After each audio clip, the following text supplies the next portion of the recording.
शेतकरी कामगारांच्या मागण्यांसाठी अकोल्यात सम्राट अशोक सेनेचं चक्काजाम आंदोलन, पोलिसांकडून गुन्हे दाखल।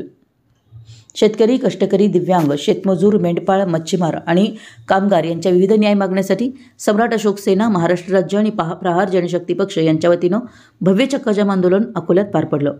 हे आंदोलन गुरुवारी 24 जुलै रोजी दुपारी 12 ते 1 या वेळेत अन्नपूर्णा माता मंदिर, टी पॉइंट, जुना हायवे, रिदुरा, बाळापूर रोड, अकोला येथे करण्यात आलं।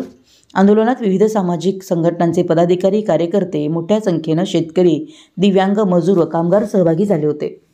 प्रमुख मागण्या अशा आहेत: शेतकऱ्यांची तात्काळ कर्जमाफी जाहीर करावी, शेतकऱ्यांचा 7/12 कोरा करण्यात यावा आणि त्याची अंमलबजावणी करण्यात यावी, शेतकरी, मजूर, दिव्यांग व अन्य वर्गांच्या प्रलंबित मागण्या तात्काळ पूर्ण कराव्यात।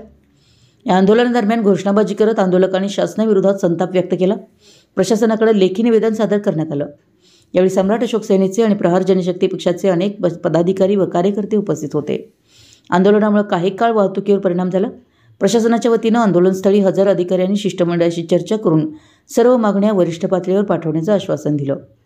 दरम्यान रास्ता रोको आणि वाहतूक विस्कळीत झाल्यामुळे पोलिसांकडून आंदोलकांविरुद्ध गुन्हे दाखल करण्यात आले आहेत।